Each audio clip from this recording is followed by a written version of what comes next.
ਅਤਾ ਤਾੜ ਨੇ ਜਿਹੜੀ ਪ੍ਰੈਸ ਕਾਨਫਰੰਸ ਕਰ ਦਿੱਤੀ, ਉਸ ਤੋਂ ਬਾਅਦ ਜਨਾਬ ਹੁਣ ਲਿਸਟਾਂ ਬਣ ਰਹੀਆਂ ਨੇ ਨਵੀਂ ਗ੍ਰਿਫਤਾਰੀ ਦੀਆਂ ਔਰ ਬੜੀ ਤਾਦਾਦ ਦੇ ਲੋਕਾਂ ਦੀ ਗ੍ਰਿਫਤਾਰੀ ਅਮਲ ਵਿੱਚ ਆ ਰਹੀ ਹੈ ਔਰ ਹਕੂਮਤ ਨੇ ਜਨਾਬ ਹੁਣ ਤੈਅ ਕਰ ਲਿਆ ਹੈ ਕਿ ਹੁਣ ਪਿੱਛਾ ਮੁੜ ਕੇ ਨਹੀਂ ਦੇਖਣਾ। ਬਿਸਮਿਲ੍ਲਾਹਿਰ ਰਹਿਮਾਨ ਰਹੀਮ। ਪ੍ਰੋਗਰਾਮ ਤੁਹਾਡੀ ਗੱਲ ਦੇ ਨਾਲ ਮੈਂ ਜਹਾਂਗੀਰ ਮਿਨਾਜ਼ ਤੇ ਗੱਲ ਹੈ ਜਨਾਬ ਇਹ ਤੁਹਾਡੇ ਨਾਲ ਕਰਨੀ ਕਿ ਤਖਤ ਜਾਂ ਤਖਤੇ ਵਾਲੀ ਸੂਰਤ-ए-हाल हो गई है और जंग का बगल दबा तक गया बच गया। उसकी वजह यह है कि हुकूमत जनाब आ गई फ्रंट फुट से। अता ताड़ ने जी प्रैस कानफ्रेंस कर दी, उस तो बाद जनाब हुण लिस्टां बन रही ने नवीं गिरफ्तारी दियाँ और बड़ी तादाद लोगों की गिरफ्तारी अमल आ रही है और हुकूमत ने जनाब हुण तय कर लिया है कि हुण पिछा मुड़ के नहीं देखना और इमरान खान नूं आखिरी निश ते पहुँचाने वास्ते हिकमत अमली तय करती गई। इस हिकमत अमली के 3 किरदार ने नवाज शरीफ, शहबाज शरीफ और आसिफ अली जरदारी। और ये जनाब तय होया शांगला गली जिथे नवाज शरीफ बैठा है गर्मी तो बचने वास्ते, ठंडी जगह ते जिथे टैंपरेचर है 14 और उत्थे मामला तय हो गए। लो जी हुण जिहड़ी गिरफ्तारी दी लिस्टां बन रही ने वो मैं तुहानूं खबर दे रहा कि ज़्यादा उहदे विच ने KPK दे लोग और इत्थे KP जिहड़े ने पिंडी की क्यादत है और इस्लामाबाद ते अमर मुगल बैठा है। इन्हां वास्ते जनाब इन्हें पूरा होमवर्क मुकम्मल कर लिया।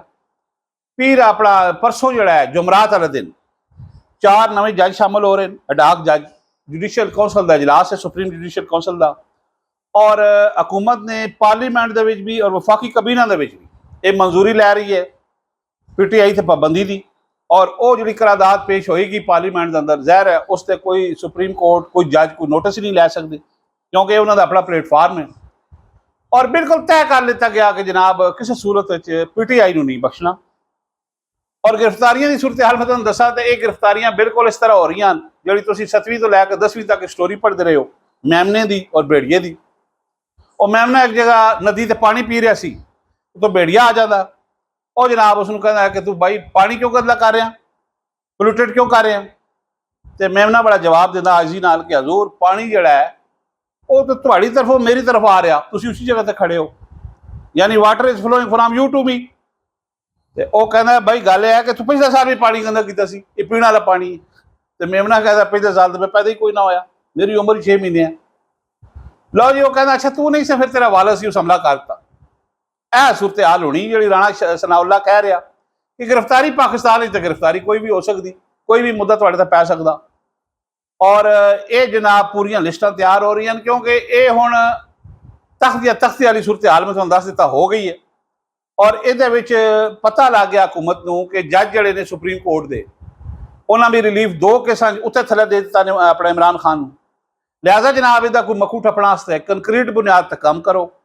और यह जिहड़ी पार्टी ते पाबंदी लाने का इन्हां किया ऐलान किया अता ताड़ ने बड़ी धुआंधार प्रैस कानफ्रेंस की सारी दाड़ कल यही मौजू सी, पूरा दिन चलती रही, मेन खबर सी।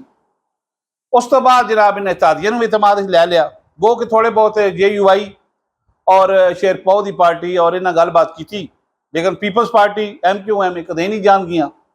और ये जी गल तय हुई है ये आसिफ अली जरदारी शामिल है। ये जनाब ऐवान सदर मीटिंग हुई, शहबाज शरीफ साहब पहले अपने भाई नाल मीटिंग की, फिर जनाब आसिफ अली जरदारी को पूरी अप्रूवल ली और ये काम हुण किसी टाइम भी जिहड़ा गिरफ्तारियां वाला काम है ये कल तो पै जाना। और बड़ा जनाब इन्होंने तय कर लिया है कि हुण कोई गुंजाइश नहीं छोड़नी क्यों कि हाई कोर्ट के जज भी और सुप्रीम कोर्ट का जो फैसला आया मखसूस सीटां वाला और दूसरा जोड़ा इद्दत निकाह वाला, उस तो बाद जनाब हुकूमत थोड़ी जी डामाडोल हुई। लेकिन चूंकि इन्होंने मैं तुहानूं दस्सिया कि आखिरी ऑप्शन इस्तेमाल करना हो और कोई इन्हां कोल ऑप्शन है ही कोई नहीं। आवाम वाला जो खाता इलैक्शन अगले वाला जो फजल रहमान डकी छुपी गल कर रहा उन्होंने तो 2-4 सीटां दे देंगे, गवर्नरशिप दे देंगे या बलूचिस्तान 4 सीटां दे देंगे तो चुप हो जाएगा। मौलाना की तो यही तारीख है। लेकिन इलैक्शन भी नहीं हो सकता, मुकम्मल नहीं हो सकता, मुल्क अगे पैसा ही कोई नहीं। इतने तो हर बंदा हर बच्चा 3.5 लाख का मकरूज है पैदा होने वाला, इलैक्शन कितों नवा होएगा जनाब, अजे तो 8 फरवरी होया। लिहाजा ये जनाब जड़ा जंग का बगल बजात तक गया, ये कोई लीनियंस ही नहीं होनी, कोई नरम गोशा होना कोई नहीं है। और ये जनाब कानून नफज करने वाले इदारे वजारत कानून और जोड़े मुतलका लोग उन्होंने मुतला करता गया। कल शाम 4 बजे इतला देती गई और गिरफ्तारियों की लिस्ट जनाब बन गई।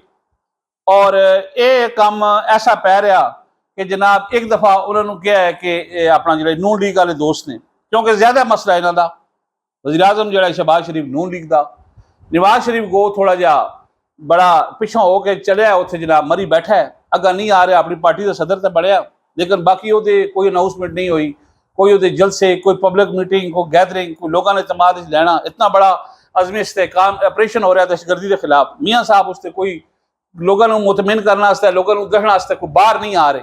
लिहाजा डिका छपा उन्होंने पैगाम दिता गया, दोस्तां दिता है कि मियाँ साहब तुसीं रोज़ इत्थे आके कुर्सी ते बह जांदे हो, 14 टैंपरेचर, थोड़ी हलो जुलो और हलना जुलना पेगा उसनूं, क्योंकि हुण जिहड़ा काम हो गया। यह गलबात तुहाडे नाल करनी सी। साढ़े चैनल M2M ਨੂੰ अगर तुसीं हुण तक सबसक्राइब नहीं किया तो कर दो, इधर टली का बटन भी दबाओ तो नई वीडियो मिलती रहे, और गलबात चंगी लगे तो शेयर भी कर दो। मैनूं दो इजाज़त, अल्लाह आप सुना।